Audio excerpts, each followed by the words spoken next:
Je bénis le Seigneur parce que je sais que vous avez été renouvelés dans sa présence au travers de l'adoration. Et je veux particulièrement glorifier encore le nom du Seigneur pour les lectures qui ont été faites dans le livre de l'Apocalypse. Vous savez, l'Apocalypse est le seul livre de la Bible où il est attaché une bénédiction particulière lorsque l'on le lit et qu'on écoute et qu'on garde ses paroles. C'est Apocalypse 1 au verset 3. Heureux celui qui lit et ceux qui écoutent le livre de la prophétie et qui les gardent. Amen. Bien. Lorsqu'on m'a annoncé que je devais apporter la parole aujourd'hui, j'avais un message sur lequel je souhaitais parler. Mais en fouillant dans mes effets, je suis tombé sur une ancienne méditation que j'avais faite il y a 1 an déjà.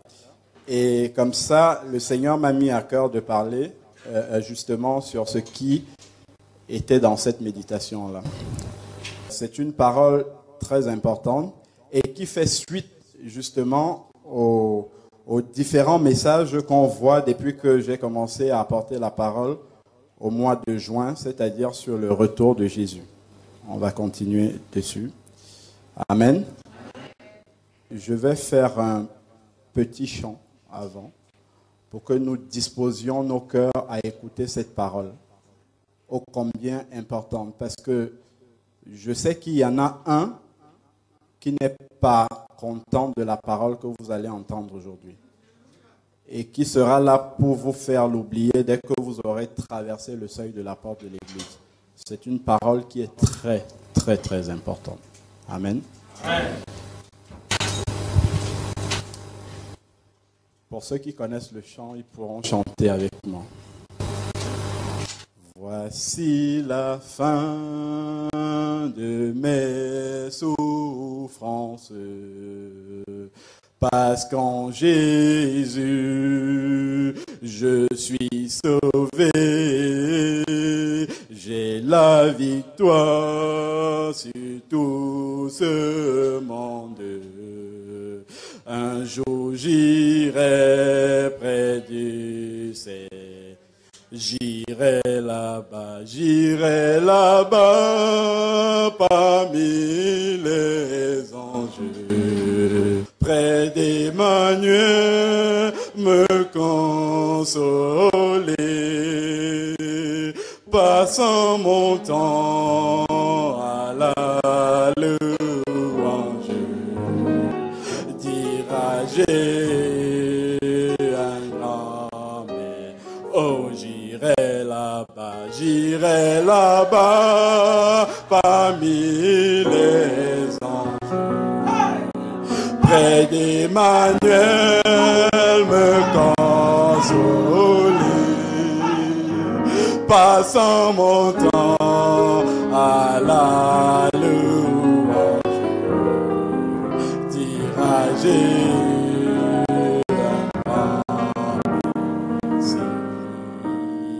En toi je mets toute ma confiance.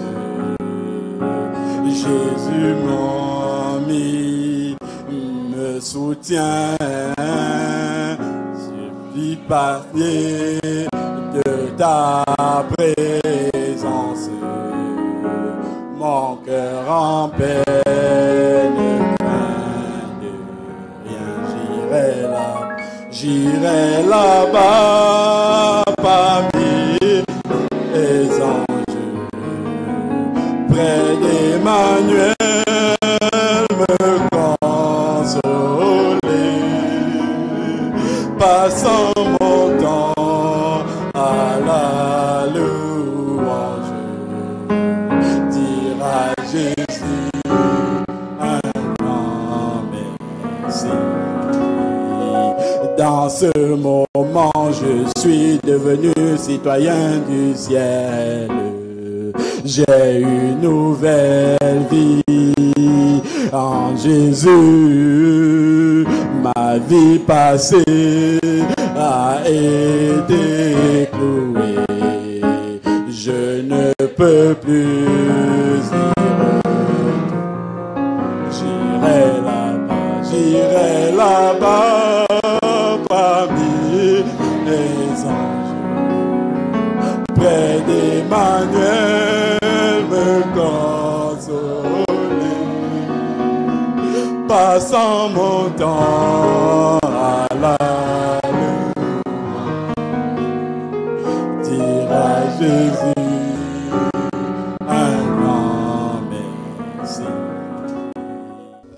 Puisque nous parlons de prophétie, nous commencerons par lire la parole de Dieu dans 2 Pierre 1,19 pour comprendre pourquoi nous étudions les prophéties bibliques. Et nous tenons pour autant plus certaine la parole prophétique. La prophétie biblique est certaine. Nous avons déjà eu l'occasion dans les prédications précédentes de voir, image à l'appui, comment les prophéties bibliques s'accomplissent. Donc, ce sont des paroles certaines à laquelle vous faites bien de prêter attention. Nous savons que Jésus reprochait aux pharisiens de discerner les signes climatiques du changement, mais ils n'arrivaient pas à discerner que Jésus était le Messie qui était devant lui. Pourtant, ils avaient la parole des prophètes qui avaient annoncé qu'un Messie viendrait. Donc, la parole de Dieu nous encourage à observer les prophéties bibliques. Pourquoi la parole de Dieu nous encourage à observer l'accomplissement des prophéties bibliques comme une lampe qui brille dans un lieu obscur? L'Église de Jésus est appelée à être la lumière du monde. Amen. Aujourd'hui, devant tous les bouleversements qui se passent actuellement, le monde se demande où est-ce qu'on va. Et c'est l'Église qui a le devoir d'apporter la lumière, d'expliquer aux gens où est-ce que nous allons. C'est pour ça justement qu'il est important. La parole de Dieu dit que nous devons étudier les prophéties bibliques jusqu'à ce que le jour vienne apparaître et que l'étoile du matin se lève dans vos cœurs. Tant que Jésus n'est pas revenu, nous devons observer ces prophéties bibliques-là. Donc c'est un encouragement de la part du Seigneur dans sa parole qui nous invite à étudier les prophéties bibliques. Bon, rapidement, il y en a peut-être qui n'étaient pas là les dernières fois. On avait dit que la Bible divisait la population mondiale en 3 différents groupes. Vous vous souvenez bien. Je vais rappeler rapidement. Il y avait, c'est dans 1 Corinthiens 10, 32, les nations, l'Église, Israël. Nous avons vu les signes chez les nations, nous avons vu les signes dans l'Église, nous avons vu les signes chez Israël. Amen. Je veux simplement revenir rapidement parce que les prophéties évoluent tous les jours. De tant que je suis sur le sujet, je suis obligé de revenir pour mettre à jour ce que j'avais dit déjà au mois de juin parce que ça change tout le temps. Ça évolue, ça s'accomplit tout le temps. Alors, dans les signes chez les nations, on avait parlé de la marque de la bête. Je ne sais pas si vous vous en souvenez. Apocalypse 13, du verset 16 au verset 17. Alors, et il fit que tous, petits et grands, riches et pauvres, libres, esclaves, reçussent une marque sur la main droite ou sur le front. Amen. On avait parlé de ça la dernière fois. Je veux juste revenir sur le mot marque qui est inscrit là. Ce mot, vous savez que le Nouveau Testament a été écrit en grec à la base. Le mot marque en grec, ça vient du mot charakma. Tu peux avancer, s'il te plaît, le slide après, je crois, c'est... vas-y, mets le texte, s'il te plaît. Voilà. Donc, ça vient du mot grec charakma, qui signifie écorchure, petite blessure. Donc, si nous revenons au verset 16 d'Apocalypse 13, ceci veut dire que les gens vont recevoir une marque sur la main droite ou sur le front au moyen d'une écorchure dans la peau. Amen. D'une petite blessure. Et ceci pourrait bien représenter la micropuce biologique qu'on a vue lors du premier enseignement. C'était le 13 juin. dernier. On avait même vu une vidéo là-dessus. Aujourd'hui, ce n'est pas quelque chose qui doit être créé, ça existe déjà. Il y a des gens qui payent leur consommation en discothèque avec... c'est une puce qu'on implante dans la peau et ils ont juste à passer la main comme ça, c'est scanné et puis ça débite le compte automatiquement. On a vu en vidéo hein, et on a eu également le privilège de la voir, cette puce-là, en vrai, lorsque le frère Gilbert était là. On avait d'ailleurs fait des photos. Donc ça existe, ce n'est pas quelque chose qui doit être créé. Amen. Je veux juste revenir... le mot charakma, bon là on a écrit charakma, c'est avec l'alphabet français, mais dans l'alphabet grec, ce mot commence par un X, enfin par la lettre chi, comme ils disent, et c'est très proche de la lettre X, en français un X majuscule. Bien, vous allez demander pourquoi ils nous disent tout ça. En fait, la société américaine qui fabriquait cette puce-là l'appelait avant Verichip. Et récemment, ils ont changé le nom et ils l'appellent maintenant X-Mark. X pour la première lettre du mot charakma et Mark, c'est la marque en anglais. Donc, je vous laisse vous-même tirer vos propres conclusions sur les intentions qu'ils ont derrière. Amen. Bien. Je vais évoluer toujours sur ce sujet. Reviens, s'il te plaît, sur le verset. Verset 17. Il dit, et que personne ne put acheter ni vendre sans avoir la marque de la bête ou le nombre de son nom.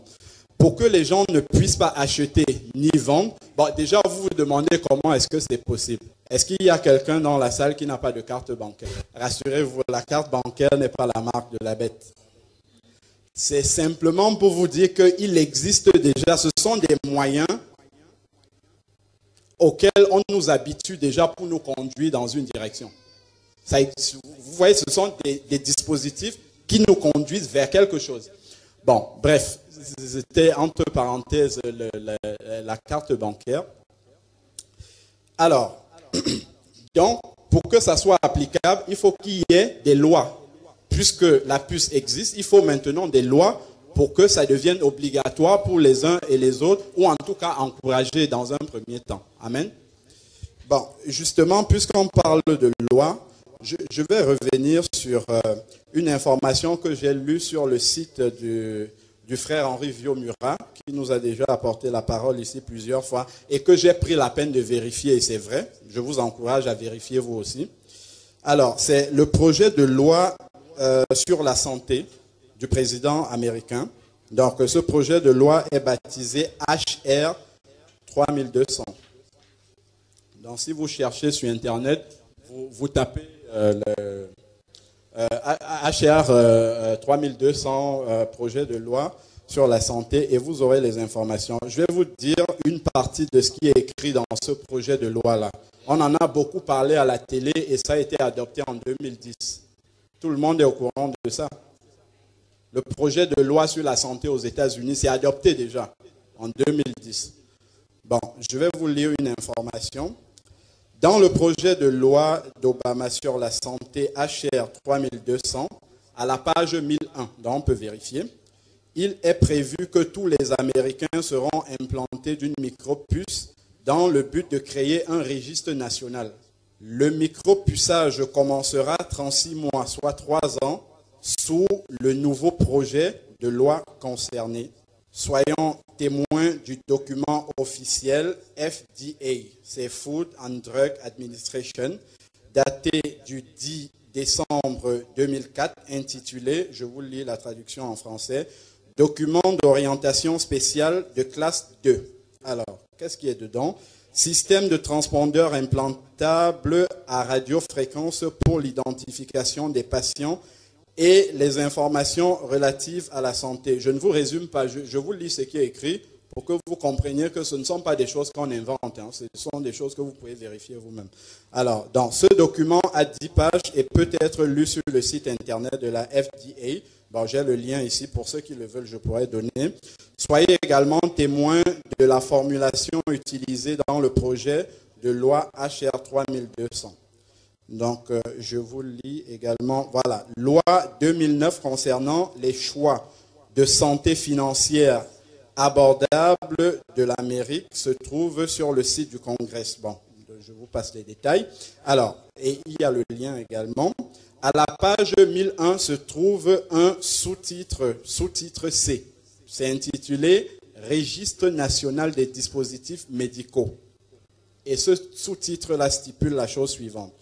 Le Secretary établira un registre national des dispositifs médicaux appelé dans le présent paragraphe le registre, afin de faciliter l'analyse de la sécurité des dispositifs. Après la commercialisation et les résultats des données de chaque appareil qui est ou a été utilisé dans ou sur un patient. Tout un chacun ayant été micropucé en vertu de la nouvelle loi sur les soins de santé devra être enregistré auprès du Secretary. Le Secretary est défini comme étant le ministère de la Santé et des Services sociaux aux États-Unis. La date à partir de laquelle ce registre doit débuter est rendue obligatoire à la page 1006 du projet de loi sur la santé. Elle correspond à une période de 36 mois après que la loi soit devenue une loi relative à la santé. Bon, le projet de loi a été adopté en 2010, ça veut dire qu'en 2013, ça va être appliqué. Donc, pour résumer, j'ai lu juste pour que vous compreniez que ce n'est pas une information inventée. Pour résumer, la micropuce existe, la loi existe et sera applicable à partir de 2013. Amen. Amen. Ça ne sert à rien de prier pour que ça n'arrive pas, c'est annoncé dans la parole de Dieu. Il faut simplement informer le frère Abel, je pense qu'il est au courant, informer nos familles que nous avons aux États-Unis, leur dire de ne pas s'aventurer là-dedans. Et le projet de loi, il y a toujours de bonnes raisons. Ça permettra aux gens de se soigner plus facilement, etc. Mais en revanche, il va falloir prendre une puce au passage. Amen. Bon. Alors, bien. Tout le monde avait vu la vidéo sur la puce. Il n'y a pas besoin de revenir dessus. Bon, d'accord, ok. Ensuite, on a vu les signes chez Israël. Donc, je vais revenir rapidement sur... donc, on a vu plusieurs signes chez Israël et on a dit que... on avait parlé du retour des Juifs en Palestine. Amen. On a vu le retour des Juifs chinois, des Falachas également, etc., des Juifs de Russie. Et la parole de Dieu nous parle également du retour des 12 tribus d'Israël. Donc ça, on peut voir dans Ézéchiel 48, où la parole de Dieu présente dans les temps de la fin la position géographique des différentes tribus d'Israël sur le territoire, une fois qu'elles seront revenues en Israël. Et en particulier, le verset 5, 4 et 5, nous parle de la tribu de Manassé. Le retour de la tribu de Manassé qui sera présente sur le territoire d'Israël. Et le Seigneur m'a permis de tomber sur une vidéo qui présente justement un peuple qui est revenu en Israël, ça fait un petit moment, et qui justement est représentant de la tribu de Manassé. Donc ça, tu peux mettre, c'est la vidéo 1, comme ça que vous puissiez voir.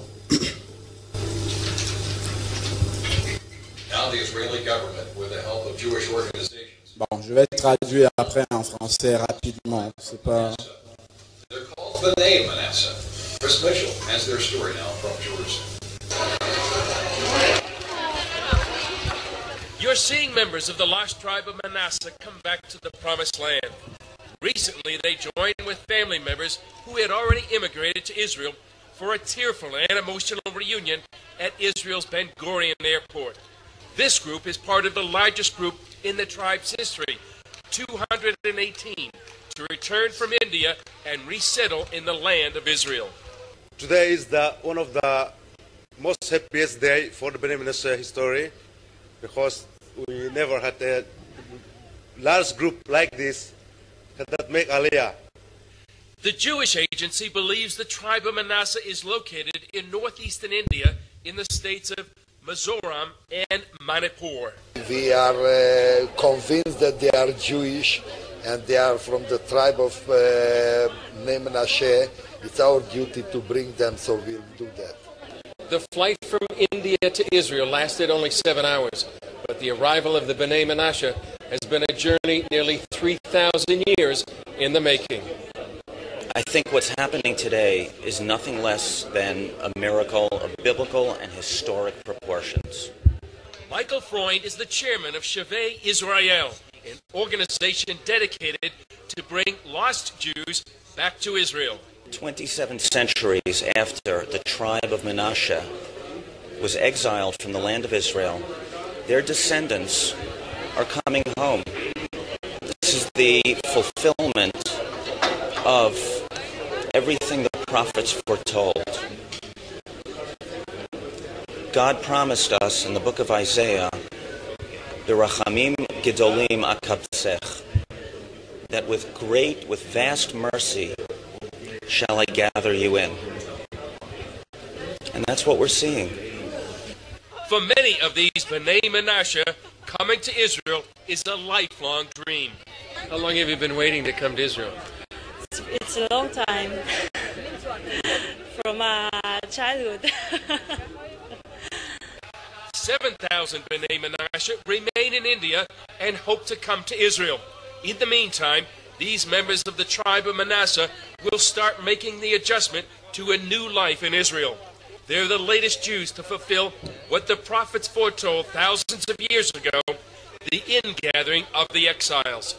Chris Mitchell, CBN News, Ben Gurion Airport. Voilà, donc là, nous venons de voir le retour d'un peuple qui se trouve en Inde, dans le Mizoram, en Inde. Mais dans leur coin là-bas, ils pratiquent tout ce que les Juifs pratiquent chez eux. Ils ont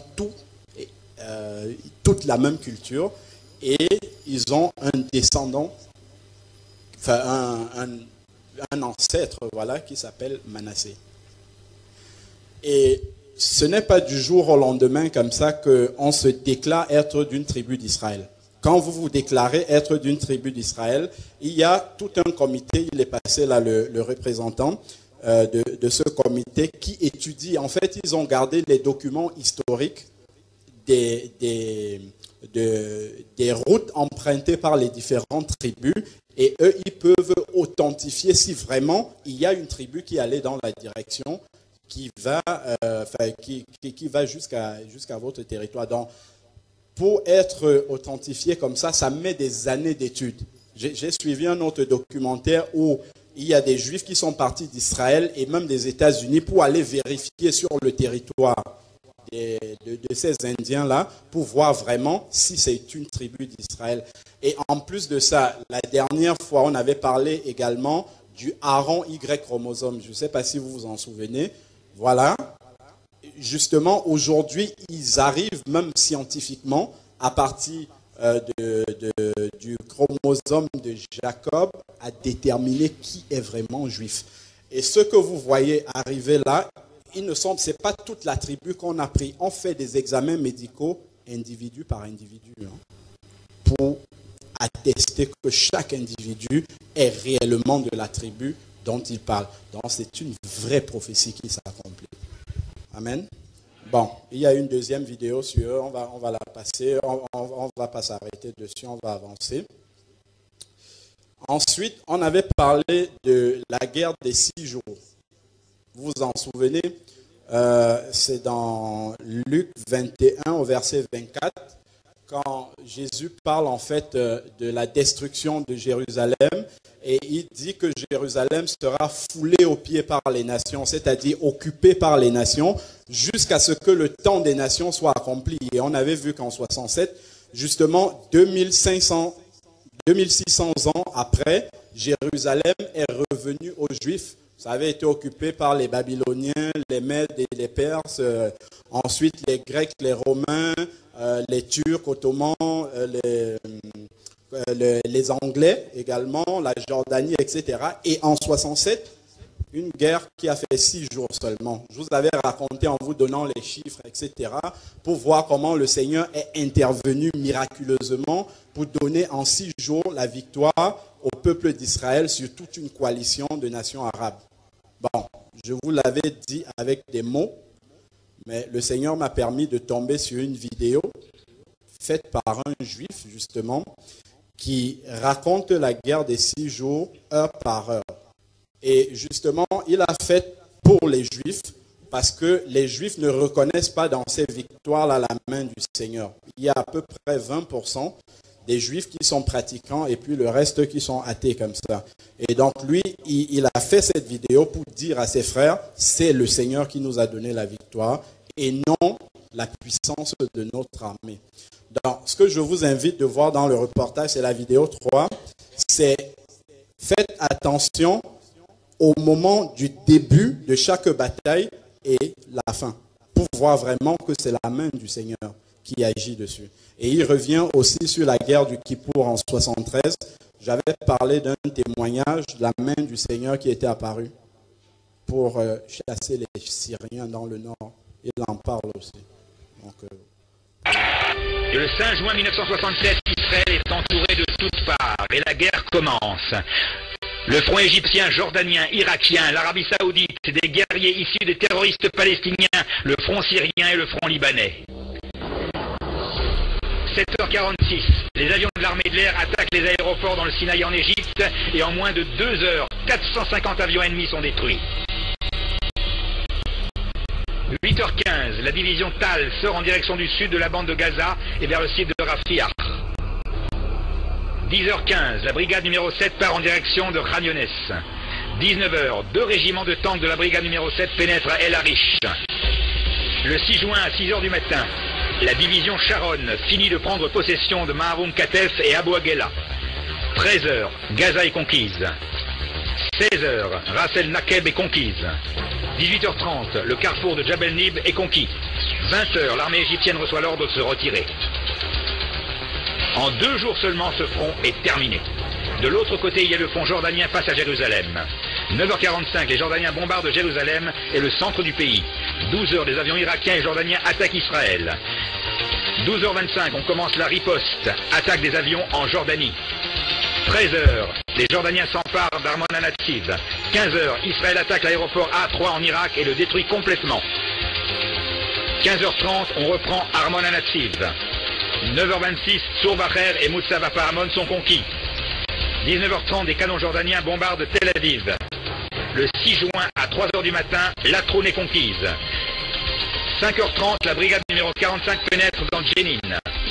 6h15, les parachutistes de la brigade numéro 55 s'emparent de Givat Atach-Moshet.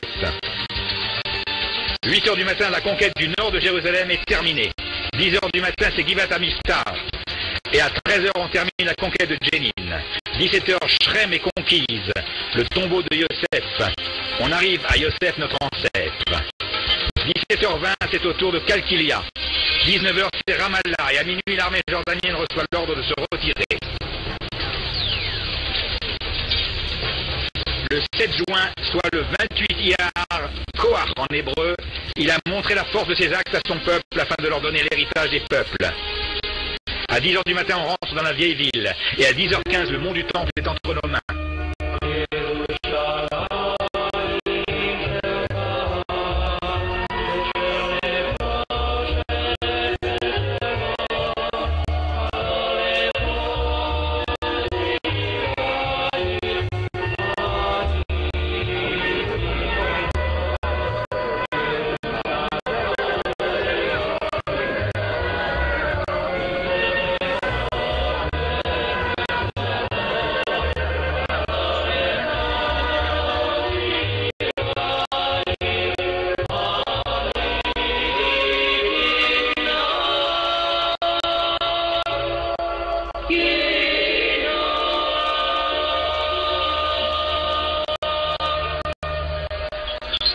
13 heures, tout le carême est conquise.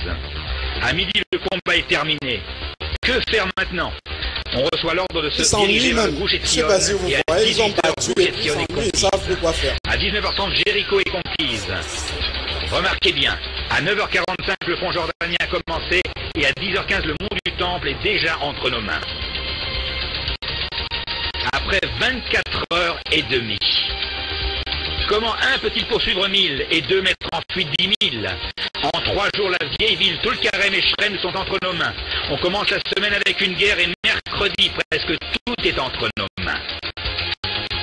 On reçoit l'ordre de conquérir Hebron à 6h du matin et à 6h30, Hebron est conquise. Le 8 juin à 13h, la guerre est terminée. Et que reste-t-il? En 4 jours, tous les fronts ont été achevés. Il ne reste plus qu'un front, le front syrien.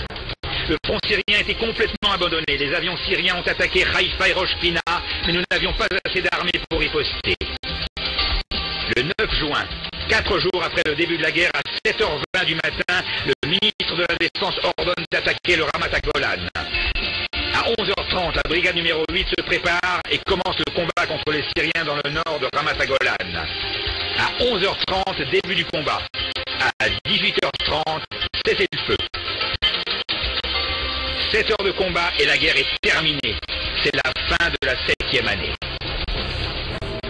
Comme il est dit, la 6e année, il y aura des bruits, la 7e, ce sera la guerre, et à la fin de la 7e, le Mashiach vient. Qu'avons-nous dit au Saint béni soit-il? Avons-nous dit au Saint béni soit-il, merci beaucoup pour tout ce que tu as fait?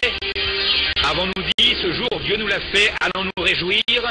Les Arabes se sont enfuis en laissant leurs chaussures. Le Waqf ne s'attendait pas à ce que Moshe Dayan le recherche et lui a donné les clés du mont du Temple. Il ne s'attendait vraiment pas. Et seulement 7 heures en finir avec le front syrien, 24h30 avec le front jordanien, Shrem en 2 heures, Jénine en 1 heure. Pour sortir Matet Yosef du tombeau de Yosef, ça a été un combat de 13 heures qui a échoué. Et là, nous ne remercions pas le Saint béni soit-il, mais nous avons dit, ce sont nos bombardiers, ni plus ni moins, c'est tout. Mais remercier le Saint béni soit-il, non, c'est trop demandé. Et juste après la guerre, on gonfle le thorax, toute la terre est entre nos mains. Gaza, Jéricho, Shrem, Sanour, le tombeau de Joseph, le Sinaï, le tombeau de Rachel, le mont du Temple, rien ne manque. Dire merci au Créateur du monde, non, c'est difficile. Par contre, on remercie Tsahal. Les drapeaux de la victoire flottent dans tout le pays avec les généraux de Tsahal qui défilent et Israël croit en Tsahal. Et qu'en est-il des remerciements au Saint béni soit-il? Le seul remerciement qu'il ait reçu est qu'on ait décidé après la guerre de commencer à faire marcher la télévision le Shabbat. Avant la guerre, même à un juif loin de la Torah et des mitzvot, il semblait évident qu'une télévision israélienne ne soit pas allumée le Shabbat. À la fin de la guerre, après tous les combats, le Saint béni soit-il regarde ce peuple qui est têtu et là, il recommence. 4 ans plus tard, Arafat devient le président de l'OLP et dit explicitement « Je vais conquérir la Sainte Palestine et je vais égorger tous les Juifs jusqu'à ce que leur sang abreuve la Sainte Palestine. »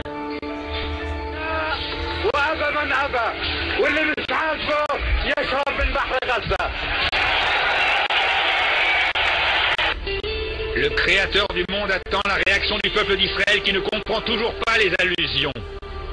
Le Créateur du monde nous dit « Vous ne comprenez toujours pas? Eh bien, je vais vous expliquer. 26 ans après la proclamation de l'État d'Israël, la valeur numérique du nom de Dieu, le jour de Kippour, à la fin de la 7e année, une nouvelle guerre commence. La guerre du jour du jugement, la guerre de Kippour. Et cette fois-ci, pas 8 armées, mais seulement l'Égypte et la Syrie. À un tel point que Golda Meir a longtemps hésité avant de l'annoncer. Nos pertes sont énormes, un grand coup. Et grâce à Dieu, malgré tout, il y a eu un miracle. Le front syrien était sur le point de nous écraser. Emek Abacha, Avigdor Karalani, la troupe Svika. Les Syriens se sont avancés jusqu'à la rangée de collines du Ramat HaGolan à Gesher Bnot Yaakov. Et là, ils se sont arrêtés. Pourquoi se sont-ils arrêtés? Pourquoi n'ont-ils pas avancé plus que ça? Dans le but certains Syriens, on a retrouvé des habits civils. Les Syriens ont promis qu'ils entreraient à Dieu ne plaise et qu'ils prendraient nos filles. Les commandants syriens leur ont dit, prenez avec vous des habits civils et allez à Yafo, à Tel Aviv, à Haïfa et Tibériade. Mais il y a eu un miracle. Ils se sont arrêtés sur la rangée de collines de Ramat Golan. Et Avigdor Kahalani raconte, je suis tout seul avec 3 tanks. J'ai arrêté 150 tanks syriens. Une personne qui arrête la guerre du jour tanks. Du jugement, au moment où l'homme s'isole avec son Créateur. Au moment où le Saint béni soit-il a dit à ses enfants, mes chers enfants, je veux vous délivrer. Au moment où tout le monde était dans les synagogues et maisons d'études, au moment de la prière de Neila, au moment du service des Kohanim. Car vos pensées ne sont pas comme les miennes. Les Égyptiens ont pensé attaquer Israël le jour de Kippour et ainsi remporter la guerre. Mais c'est juste l'inverse qui s'est produit. C'est précisément le jour de Kippour où nous étions les plus vigilants. Tout le monde était dans les synagogues et criait « C'est la guerre, c'est la guerre !» Avons-nous remercié le Créateur du monde? On a commencé à le remercier. Le peuple d'Israël a commencé à comprendre l'avertissement et les mouvements de repentir ont fait leur apparition.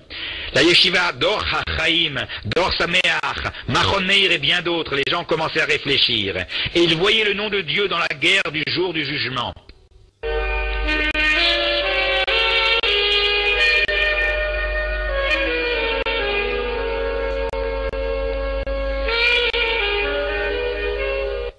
Mais la question est toujours en suspens jusqu'à aujourd'hui.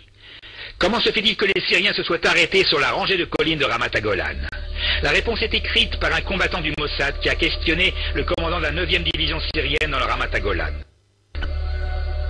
Ils ont demandé au commandant de la division, pour quelle raison vous êtes-vous arrêté dans la rangée de collines de Ramat Golan? Et le commandant répond, je voudrais bien te voir à ma place. Comment peux-tu traverser la rangée de collines syriennes lorsque tu as en face de toi une rangée d'anges blancs qui se trouve sur ces collines? Et il y a une main blanche qui est sortie du ciel et qui m'a fait signe de m'arrêter. Alors je me suis arrêté. Lorsque les soldats israéliens ont vu les Syriens en rang face à eux et qu'un seul tank a suffi à faire reculer une rangée de tanks syriens, ils ne comprenaient pas ce qui se passait. Même pendant la guerre de 6 jours, lorsque l'un des commandants de la brigade des parachutistes était en visite au Pentagone aux États-Unis, il a demandé à ce qu'ils examinent les combats. En 2 heures, Shrem est conquise. Comment se fait-il qu'en moins de 24 heures, le mont du Temple se trouve entre nos mains? Le commandant de la brigade des parachutistes a demandé au responsable du Pentagone américain « Analysez-moi le combat de la guerre de 6 jours ». Et le responsable de répondre « La guerre de 6 jours est impossible à analyser. Ce n'est pas une guerre comme les autres. On ne peut rien apprendre de cette guerre. C'est un miracle. It's a miracle. C'est un miracle. Ce n'est pas logique. » Et nous sommes toujours têtus et ne comprenons pas. Amen. Et le Saint béni soit-il attend. Amen. Gloire à Dieu. Vous voyez les exploits de Dieu pour son peuple. Le Seigneur, quand il fait les choses pour Israël, il le fait pour que les nations puissent observer et savoir que Dieu est vivant. C'est pour ça que les miracles du Seigneur pour Israël sont toujours grandeur nature, comme on dit. Bien, je viens de vous faire passer une feuille, j'espère que vous l'avez tous eue. Je vais vous demander plusieurs petits services par rapport à cette feuille-là, pour suivre moi. Voilà.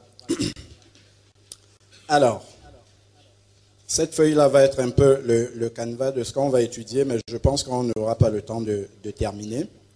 Vous allez la photocopier, s'il vous plaît, de manière à en avoir 2. D'accord? Vous allez prendre une de ces feuilles-là, vous allez la coller au fond de votre Bible, derrière. D'accord? Comme ça, pour plusieurs raisons. Si on est amené à revenir sur les sujets, au moins vous aurez les versets et tout en face. C'est la première raison. La deuxième raison, si vous méditez vous-même personnellement chez vous, vous pourrez vérifier ce qui est écrit là-dedans. La troisième raison, qui est très importante, c'est que lorsque vous serez enlevé après l'enlèvement de l'Église, il y a peut-être des gens qui vont tomber sur votre Bible et qui, en lisant ça, vont comprendre ce qui va arriver. Parce que le Seigneur nous a tout annoncé d'avance. Amen. Ça, c'est le fruit de près de 3 ans d'études, de méditation sur le retour du Seigneur. Ça fait 3 ans au moins que je travaille dessus. Et c'est à partir vraiment beaucoup de méditation, beaucoup de recherche, beaucoup de prières que j'ai pu faire ça. Donc je remets tout devant le Seigneur et vous allez prendre la peine de vérifier vous-même. Si nous avons vu les signes du retour du Seigneur, comment les prophéties se sont accomplies les unes après les autres, ça ce sont des prophéties qui ne sont pas encore accomplies. Elles vont s'accomplir de la même manière. Vraiment de la même manière. Il y a juste une petite erreur qui s'est glissée, c'est le deuxième pavé, le troisième à partir du haut. Donc, sur la terre commence cette année de tribulation, c'est la 70e semaine de Daniel, vous voyez ça? Voilà, à la fin, là, vous avez Apocalypse 4, je ne sais pas combien, mais c'est 4.1. On a lu ça tout à l'heure. La porte qui s'ouvre dans le ciel, c'est Apocalypse 4.1, donc vous corrigez. Bon, donc, tout ceci, tout ce qu'on a fait jusqu'à présent, ça nous conduit justement à la prophétie des prophéties, comme on peut dire. C'est l'enlèvement de l'épouse de Jésus. Donc, nous allons étudier un petit peu ce sujet-là, que j'ai intitulé « Les choses dernières ». Nous allons parler de ça. Alors, nous prenons nos Bibles, 1 Thessaloniciens 4, versets 13 à 18. C'est un verset que tous les chrétiens devraient connaître par cœur. Ce passage-là, si on ne le connaît pas, c'est qu'il y a quelque chose qui ne va pas. Parce que si nous sommes là, c'est vraiment parce que nous attendons ce qui est écrit là dans ce verset, dans ce passage. Alors, nous ne voulons pas, frères, que vous soyez dans l'ignorance au sujet de ceux qui dorment. Vous avez vu, il n'a pas écrit de ceux qui sont morts. Il a écrit de ceux qui dorment. Donc, la première chose qu'on peut déjà souligner d'entrée de jeu, c'est que lorsqu'on parle des chrétiens, on ne dit pas qu'ils sont morts, on dit qu'ils dorment. Et le propre de quelqu'un qui dort, c'est parce que c'est temporaire et qu'il est susceptible de se réveiller. Amen. Donc c'est la première vérité qui est là-dedans. Afin que vous ne vous attristiez pas comme les autres qui n'ont point d'espérance. Nous en avons une, en Jésus. En effet, si nous croyons que Jésus est mort et qu'il est ressuscité, nous croyons aussi que Dieu ramènera aussi par Jésus ceux qui sont endormis. Donc, ça veut dire que quelqu'un qui me dit qu'il croit que Jésus est mort et ressuscité et qu'il ne croit pas en l'enlèvement, c'est un non-sens, selon la Bible. Si nous croyons que Jésus est mort et ressuscité, ça veut dire que nous croyons nécessairement à l'enlèvement de l'Église. Amen. Alors, ensuite, verset 15. Voici en effet ce que nous déclarons d'après une parole du Seigneur. C'est une parole qui vient directement du Seigneur. Nous, les vivants, restez pour l'avènement du Seigneur. Paul se met à la place des chrétiens qui sont vivants ou qui seront vivants lorsque le Seigneur va revenir. Alors, il dit, nous les vivants, restez pour l'avènement du Seigneur. Nous ne dévancerons pas ceux qui sont endormis. Donc les vivants ne vont pas partir en premier lieu. Car le Seigneur lui-même, soulignez le lui-même, on va le commenter, a un signal donné à la voix d'un archange, au son de la trompette de Dieu, descendra du ciel et les morts en Christ ressusciteront en premier lieu. Ensuite, nous les vivants qui seront restés seront enlevés ensemble avec eux dans les nuées à la rencontre du Seigneur dans les airs, et ainsi nous serons toujours avec lui. Consolez-vous donc les uns les autres avec ces paroles.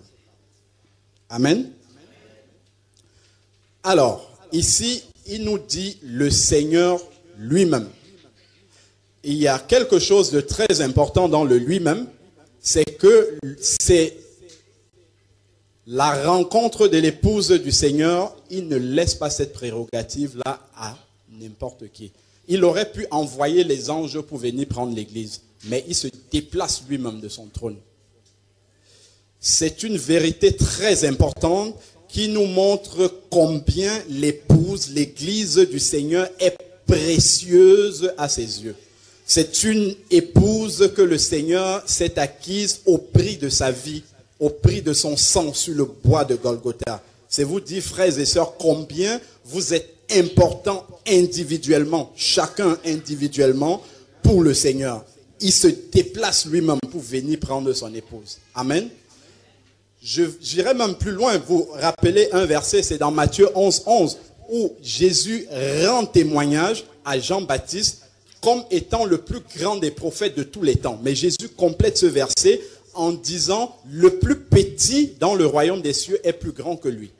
Parce que son épouse est, vous êtes beaucoup plus grand que les saints de l'Ancien Testament. C'est une vérité parce que vous avez été rachetés par le sang de Jésus. Vous êtes sauvés par le sang de Jésus et non par les œuvres de la loi. Ça, c'est très, très important. Certains chrétiens s'enorgueillissent. Ils disent, bon, oui, voilà, nous sommes les enfants du roi, nous sommes plus grands que David, Abraham, et ainsi de suite. C'est très bien. C'est bien de penser comme ça. Mais derrière ça, il y a un devoir. Les fils du roi n'ont pas seulement des droits, mais ils ont des devoirs. Jésus veut dire là-dedans, vous êtes plus grand que Jean-Baptiste, vous devez être aussi au moins courageux que Jean-Baptiste. Tout le monde sait comment Jean-Baptiste est mort, la tête tranchée. Pourquoi il est mort? À cause de la vérité. Parce qu'il n'a pas hésité à dire la vérité, à dénoncer le péché d'Hérode et d'Hérodias jusqu'à la fin. C'est ce que Jésus veut dire. Au lieu de s'enorgueillir, il faut avoir peur de ce verset-là. Ça veut dire que les chrétiens doivent être au moins aussi courageux que Jean-Baptiste. Ne pas reculer devant la vérité, aller jusqu'au bout. C'est ce que ça veut dire. C'est pas simplement de dire, bon voilà, nous sommes les plus grands, ainsi de suite. Mais c'est beaucoup de responsabilités. C'est beaucoup de devoirs. Et Jean-Baptiste, dans Jean 3, 29, dit, je suis heureux de voir l'époux et l'épouse. Il fait partie des amis de l'épouse, de l'époux, mais il ne fait pas partie de l'épouse. Dans les saints de l'Ancien Testament ne font pas partie de l'épouse parce qu'ils n'ont pas été rachetés par le sang de Jésus. Ils ont été sauvés par les œuvres de la loi. Amen. Amen. Donc, c'est vraiment que nous comprenions combien nous sommes importants aux yeux du Seigneur. Ensuite, au verset 17, il dit, nous serons enlevés en même temps que les morts. Il n'y a pas deux voyages, c'est un seul. Les morts vont ressusciter, ils retrouvent les vivants et ensemble, nous sommes enlevés à la rencontre du Seigneur dans les airs. C'est ce qu'on appelle la première phase du retour de Jésus dans les airs. Il vient dans les airs avec les esprits. Quand un chrétien meurt, son esprit retourne auprès du Seigneur. Et quand le Seigneur va revenir, il va envoyer les esprits des chrétiens qui sont morts pour retrouver leur corps. Ils ressuscitent et les vivants sont transformés en un instant. Amen. Nous allons voir maintenant la deuxième partie toujours de l'explication. Qu'est-ce qui se passe là concrètement? Donc, les morts vont retrouver leur corps. On va passer en 1 Thessaloniciens 15 au verset 51. Autant pour moi, 1 Corinthiens 15, autant pour moi. 1 Corinthiens 15, versets 51 à 54. Voici, je vous dis un mystère. L'enlèvement, c'est un mystère. Hein? C'est quelque chose qui n'a jamais existé et qui va exister une seule fois. Le frère Jean lui dit, c'est un train qui passe une seule fois à la gare. Amen. Alors, nous ne mourrons pas tous, mais tous nous serons changés en un instant, en un clin d'œil, à la dernière trompette, car elle sonnera et les morts ressusciteront incorruptibles. Ça, c'est une chose très importante. Les morts ressusciteront incorruptibles. On va le commenter. Et nous serons changés. Il faut en effet que ce corps corruptible revête l'incorruptibilité et que le corps mortel revête l'immortalité. Lorsque ce corps corruptible aura revêtu l'incorruptibilité et que le corps mortel aura revêtu l'immortalité, alors s'accomplira la parole qui est écrite, la mort a été engloutie dans la victoire. Amen. Genèse 5 au verset 1 nous dit que le Seigneur a fait le premier homme, Adam, à son image. Amen. Donc Adam, au moment où il a été créé, était à l'image de Dieu, donc avait certains caractères de Dieu, dont l'immortalité. Amen. Adam n'était pas prévu pour mourir. Mais le Seigneur avait dit cette parole que nous connaissons tous. Le jour où tu mangeras du fruit de l'arbre de la connaissance du bien et du mal, tu mourras. Dans ce mot, tu mourras, il y a deux vérités importantes. La première vérité, tu mourras, c'est-à-dire que ton corps deviendra mortel. Amen. La deuxième vérité, toujours dans ce même mot mort, c'est que tu seras séparé de moi. Quand la Bible parle de mort, c'est la séparation d'avec Dieu. C'est pour ça qu'un Thessalonicien ne dit pas ceux qui sont morts, il dit ceux qui dorment. Donc, même dans la terre, on n'est pas séparé de Dieu, on est toujours avec lui. Amen. Par l'Esprit. Voilà. Et le verset 3, donc, à partir du moment où Adam a consommé le fruit de l'arbre, il a été séparé de Dieu. Son corps est devenu mortel. Au verset 3, la Bible nous dit que Adam a engendré un fils, Seth, non pas à l'image de Dieu, mais à son image à lui. Et lui, il était pécheur déjà. Et c'est comme ça que, justement, il a transmis le gène du péché à son fils Seth. Et nous descendons tous de lui, nous naissons avec le péché. Donc quand nous naissons, nous avons le dos tourné à Dieu. Nous sommes des pécheurs. Si nous restons dans cet état-là, nous sommes séparés de Dieu, donc c'est la perdition éternelle. Amen. Mais la Bible nous dit dans 1 Corinthiens 15 au verset 45 que Jésus est le deuxième Adam. Amen. Il vient remplacer le premier. Donc lorsque nous naissons de nouveau, notre esprit à l'intérieur, notre homme intérieur est régénéré à l'image, non pas d'Adam, mais à l'image de Jésus. Donc notre esprit est parfait. Amen. C'est une redite que je suis en train de... Mais suivez bien le raisonnement.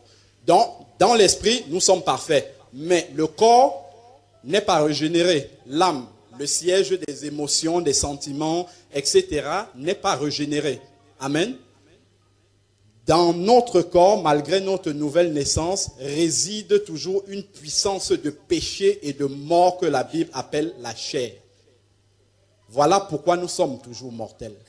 Et donc, c'est ça, c'est la présence de la chair en nous que la Bible appelle la corruption. C'est pour ça que nous avons toujours un corps corruptible.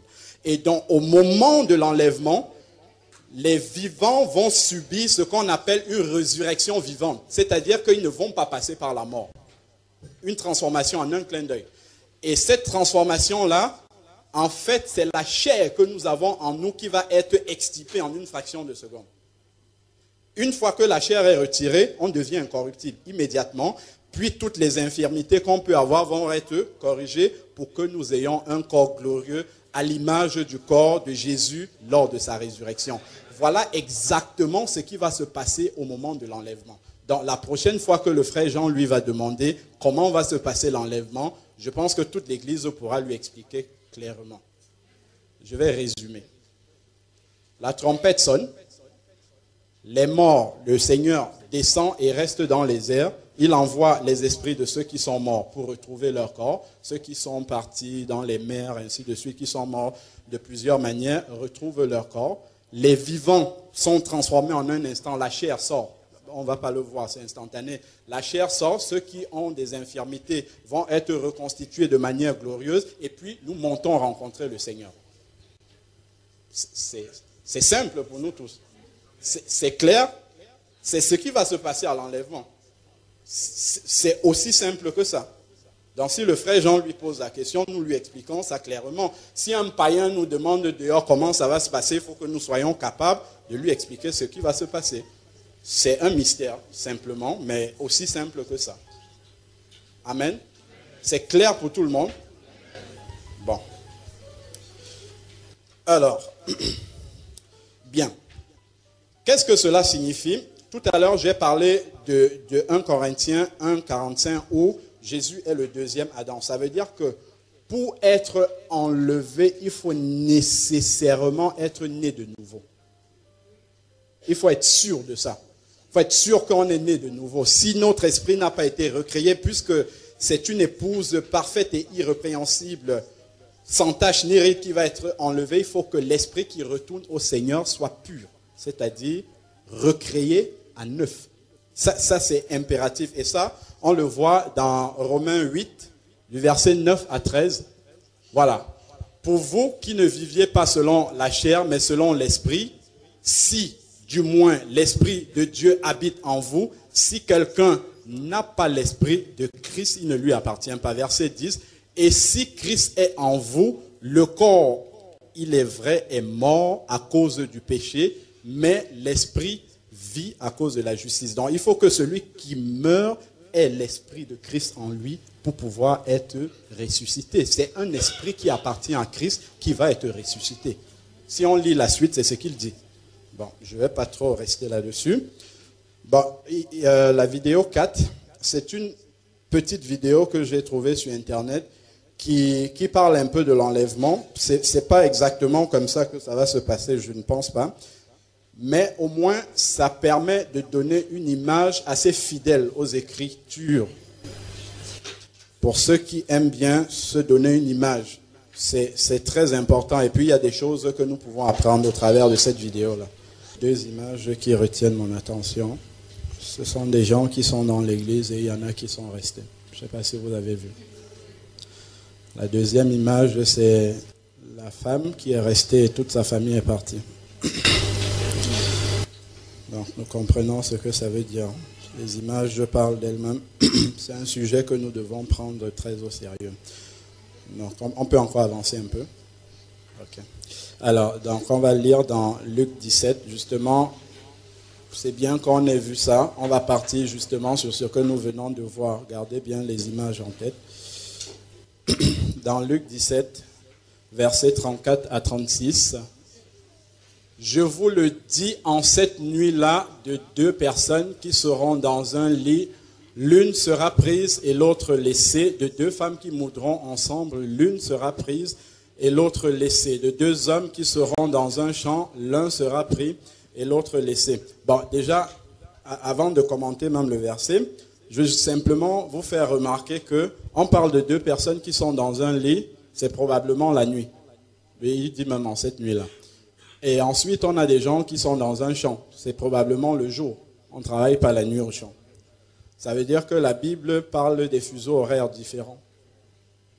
Les savants ont découvert les fuseaux horaires. Ils pensent qu'ils ont trouvé. La Bible en parlait déjà depuis avant. Je ne sais pas si vous voyez ça. Bon, ensuite. Donc, ce que nous voyons, de deux personnes qui seront dans un lit, l'un sera pris, l'autre laissé.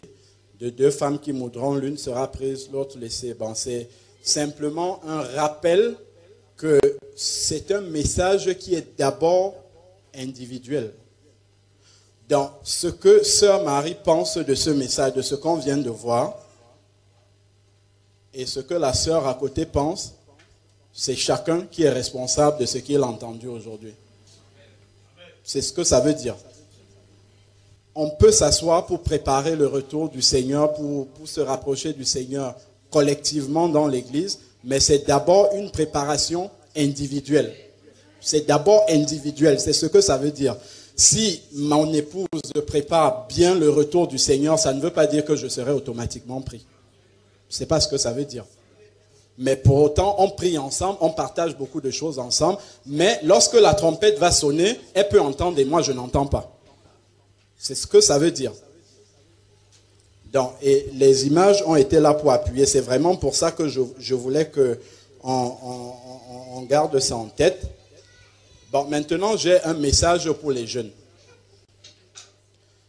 Ça, ce n'est pas un message qui s'adresse seulement aux personnes d'un certain âge. Ça s'adresse à tout le monde, y compris les jeunes. Les jeunes sont tout aussi responsables devant ce message-là que les personnes moins jeunes. Bon, pour ça, j'ai un premier verset qu'on va lire ensemble pour les jeunes. C'est un verset, quand je le lis dans la Bible, ma chair veut réagir, mais l'esprit me calme parce que c'est la parole de Dieu et c'est ce qui est écrit qui va s'accomplir. Ce n'est pas ce que je pense ou ce que je voudrais qui va s'accomplir. Dans Apocalypse 20, du verset 11 à 12, ça parle du jugement dernier, c'est-à-dire ça vient longtemps après l'enlèvement. Ce sont des gens qui ont traversé les tribulations, etc. Puis je vis un grand trône blanc et celui qui était assis dessus, la terre et le ciel s'enfuient devant sa face et il ne fut plus trouvé de place pour eux. Et je vis les morts, les grands et les petits se tenaient devant le trône, des livres furent ouverts Et un autre livre fut ouvert, celui qui est le livre. Attends, qu'est-ce que je lis? Et un autre livre fut ouvert, celui qui est le livre de vie. Voilà, autant pour moi. Et les morts furent jugés selon leurs œuvres d'après ce qu'il était écrit dans les livres. Ce qui attire mon attention dans ce verset, je ne sais pas si vous l'avez vu, c'est le verset 12. Et je vis les morts, les grands et les petits. Les petits aussi viennent en jugement devant le Seigneur. Donc, ne dites pas, c'est une affaire de papa, c'est une affaire de maman. À partir du moment où on a la conscience du péché, on est responsable devant le Seigneur. Les petits viennent en jugement devant le Seigneur. Donc, c'est un encouragement que je veux vous donner. Ce que vous faites pour le Seigneur, faites-le vraiment pour le Seigneur. Et ne le faites pas pour faire plaisir à papa, ou pour faire plaisir au pasteur, ou pour faire... Faites-le vraiment pour le Seigneur. Amen. C'est vraiment ce que je souhaite vous véhiculer là. Plus haut, dans le Luc 17, on n'a pas lu. Il nous est dit que le retour du Seigneur se passera comme au temps de Noé. Et si vous vous souvenez, si les enfants de Noé ont été sauvés, ce n'est que dans la mesure où ils ont obéi au Seigneur en écoutant le message que leur papa prêchait, en le suivant dans l'arche. C'est pour ça qu'ils ont été sauvés. Ils n'ont pas été sauvés parce qu'ils étaient les enfants de Noé, mais parce qu'ils l'ont suivi dans l'arche. Et aujourd'hui, pour nous, l'arche représente Jésus-Christ. Donc, c'est à Jésus directement qu'il faut s'attacher, et non à papa, et non à maman. Il faut le faire directement pour le Seigneur. Amen. Et de la même manière, dans le même verset, à la suite, il nous est dit qu'il en sera de même qu'au temps de Lot. Le cas de Lot est très intéressant parce que les deux filles de Lot qui ont été sauvées sont celles qui sont sorties de Sodome avec leur papa. Amen. Sodome ici représente le péché. C'est le système actuel. Amen. Ce sont celles qui se sont écartées du péché et qui ont suivi leur papa à l'extérieur. Il y a une partie des filles de Lot qui étaient mariées aux habitants de Sodome, c'est-à-dire qui avaient embrassé le péché, qui n'ont pas été sauvées, qui ont péri dans la ville de Sodome. Amen. Donc, dans le cœur déjà, nous devons, je parle aux jeunes surtout, nous devons être séparés du système que nous voyons dehors. Parce que ce système-là nous mène à la perdition, tout droit. Dans le cœur. Pas simplement en apparence, mais dans le cœur, nous ne devons pas aspirer à ressembler aux gens du monde que nous voyons. Parce que leur cas, c'est ce qu'on a vu, le jugement dernier. Je ne sais pas si vous comprenez bien ce que je dis. On ne fait pas les choses pour les parents, pour le pasteur, et ainsi de suite. On le fait directement pour le Seigneur. Parce qu'on est tout aussi responsable que les moins jeunes. Amen. Bien. Amen. Je vais lire maintenant un verset plus d'encouragement, toujours pour les jeunes. Ça se trouve dans Ecclésiaste 11, du verset 9 au verset 10. Jeune homme, réjouis-toi dans ta jeunesse, livre ton cœur à la joie pendant les jours de ta jeunesse, marche dans les voies de ton cœur et selon les regards de tes yeux, mais sache pour tout cela que Dieu t'appellera en jugement. Il parle aux jeunes. Amen. Bannis de ton cœur chagrin, éloigne le mal de ton cœur, car la jeunesse et l'aurore sont vanité. Donc, c'est un message qui concerne tout le monde. À partir du moment où on peut discerner le mal et le bien, tout le monde est aussi responsable que les autres devant ce message-là. Bien, je vais avancer rapidement. Bon, une fois que l'Église est enlevée, est dans les airs avec le Seigneur, qu'est-ce qui va arriver maintenant? Ça, c'est ce qui va être important. Une fois qu'on est enlevé, tout ne s'arrête pas. On va tous passer devant le tribunal de Christ. 2 Corinthiens 5, 17. Tous ceux qui ont été enlevés dans les airs là-bas, nous allons rencontrer le Seigneur pour passer à son tribunal. Car il faut que tous, Paul s'adresse à des chrétiens, tous comparaissent devant, car il nous faut tous comparaître devant le tribunal de Christ, afin que chacun reçoive selon le bien et le mal qu'il aura fait, étant dans son corps. Bon, le tribunal de Christ, on n'est pas enlevé pour être jugé à nouveau, non, pas du tout. Le tribunal de Christ est un tribunal de récompense, où chacun sera rétribué selon les œuvres, les bonnes œuvres qu'il aura accomplies. Alors, 1 Corinthiens 3, de 10 à 15, nous parle justement de ces œuvres-là. Selon la grâce de Dieu qui m'a été donnée, j'ai posé les fondements comme un sage architecte et un autre bâtit dessus. Mais que chacun prenne garde de la manière dont il bâtit dessus. Car personne ne peut poser un autre fondement que celui qui a été posé, savoir Jésus-Christ. Or, si quelqu'un bâtit sur ce fondement avec de l'or, de l'argent, des pierres précieuses, du bois, du foin, du chaume, l'œuvre de chacun sera manifestée. Car le jour la fera connaître parce qu'elle révélera dans le feu et le feu éprouvera l'œuvre de chacun. C'est-à-dire que toutes les œuvres que nous faisons pour le Seigneur, ces œuvres-là seront passées au feu lors de ce tribunal-là. Le feu du Seigneur, c'est-à-dire pour voir réellement toutes les œuvres que nous faisons pour le Seigneur. Est-ce que les motivations de ces œuvres-là sont saines? Est-ce que c'est vraiment pour le Seigneur que nous le faisons? Ou est-ce qu'on le fait pour plaire aux hommes? On peut faire beaucoup de choses pour le Seigneur, mais si c'est pour plaire aux hommes, on va voir dans la suite, ces œuvres-là seront consumées par le feu et il ne restera rien du tout. Et donc nous allons arriver bras ballants devant le Seigneur. Nous sommes enlevés, nous serons sauvés, mais la Bible dit comme au travers du feu. C'est-à-dire sauvés, mais sans récompense. Donc il faut vraiment que les motivations que nous avons à servir le Seigneur soient des motivations pures. Sachant, nous ne pratiquons pas de bonnes œuvres pour être sauvés, parce que Jésus déjà à la croix a tout accompli, mais parce que nous sommes déjà sauvés, alors nous pratiquons des bonnes œuvres que le Seigneur a prévues d'avant pour que ceux qui sont sauvés les pratiquent. C'est comme ça qu'on montre aux autres que nous sommes sauvés. Vous comprenez bien la nuance. On ne pratique pas ces œuvres-là pour être sauvés, mais on est déjà sauvés. Et parce que nous sommes sauvés, on le montre aux gens par les œuvres que le Seigneur lui-même, par son esprit qui habite en nous, suscite pour que nous les pratiquions. C'est comme ça qu'on reconnaît quelqu'un qui est sauvé. Amen. Et ça, bon, on va pas le lire, on n'a pas le temps. Vous lisez ça dans Éphésiens 2, du verset 8 à 10. Il parle de cela. Bon. Ceux donc dont les œuvres vont subsister au feu du Seigneur, vont recevoir des couronnes. Bon, au moins c'est un verset d'encouragement, on va le lire quand même, hein, pour la réception des couronnes. Là, nous sommes dans le tribunal de Christ. 2 Timothée 4, 8, il nous est parlé des couronnes qui sont promises aux vainqueurs.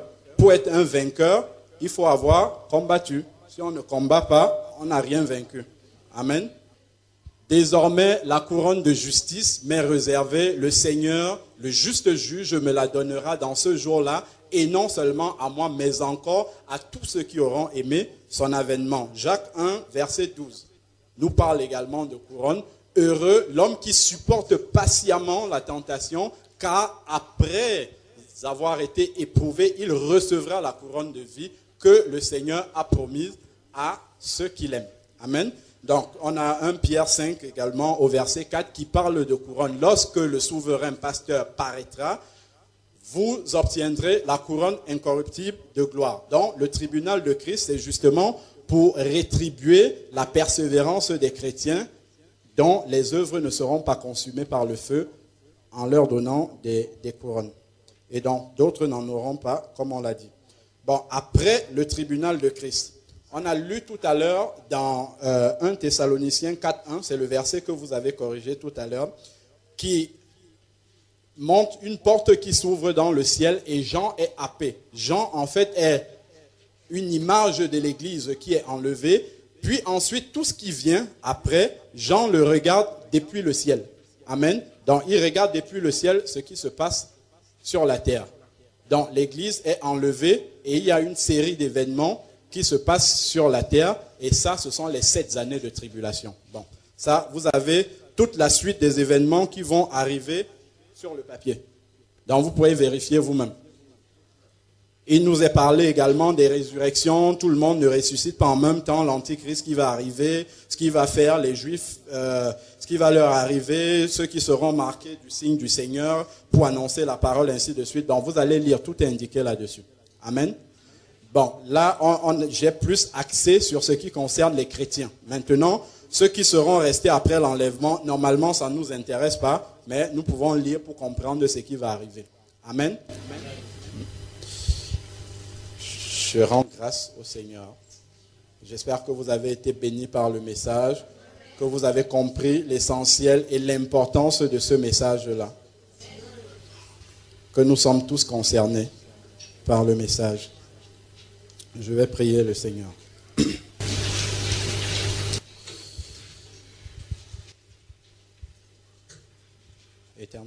Éternel Dieu de grâce, Père, je veux bénir ton saint nom encore pour cette parole que tu nous as donnée ce matin.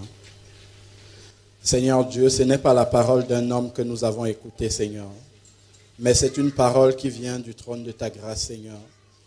Merci, Seigneur, de ta bonté, de ta miséricorde que tu as, Seigneur, de nous avertir encore aujourd'hui. Seigneur, car nous avons conscience que nous sommes rentrés dans les temps, Seigneur, où nous devons nous préparer, où nous devons faire des provisions d'huile, Seigneur. Car nous savons que nous vivons dans les moments qui précèdent directement ton retour. Père éternel, nous te prions de nous aider, de nous donner encore la capacité, Seigneur, de surmonter ces moments que nous vivons actuellement. C'est temps difficile, Seigneur, mais nous savons que tu as promis d'être toujours avec nous, chaque jour, Seigneur, jusqu'à ton prochain retour. Éternel, donne-nous encore de sensibiliser, de parler, Seigneur, autour de nous, d'annoncer à tous ceux qui nous sont chers, tous ceux qui nous entourent, Seigneur, que tu vas bientôt revenir, Seigneur, et que tu ne reviens plus comme étant le sauveur du monde, mais que tu reviens comme un juge, Seigneur, et qu'il ne faudrait pas que nous te rencontrions comme un juge, mais plutôt comme notre époux, Seigneur. Éternel Dieu, nous t'en supplions, aide-nous, Seigneur, dans cette sainte tâche-là aujourd'hui, Seigneur. Suscite encore des ouvriers, Seigneur, pour annoncer ton prochain retour. Et toi-même, équipe-les, Seigneur, car quand tu choisis, Seigneur, tu équipes également, Seigneur. Tu donnes la sagesse pour mener à bien, Seigneur, le ministère que tu confies. Bénis encore tous mes frères et sœurs qui ont entendu ce message aujourd'hui, Seigneur. Protège ce message encore dans les cœurs et que l'autre ne vienne pas le récupérer, Seigneur. Ne vienne pas le prendre. Que cela soit toujours une assurance, Seigneur, dans nos cœurs et que nous persévérions, que nous restions debout jusqu'à la fin, Seigneur. Et que nous soyons heureux, Seigneur, de te retrouver lorsque le moment sera venu. Au nom de ton Fils Jésus-Christ.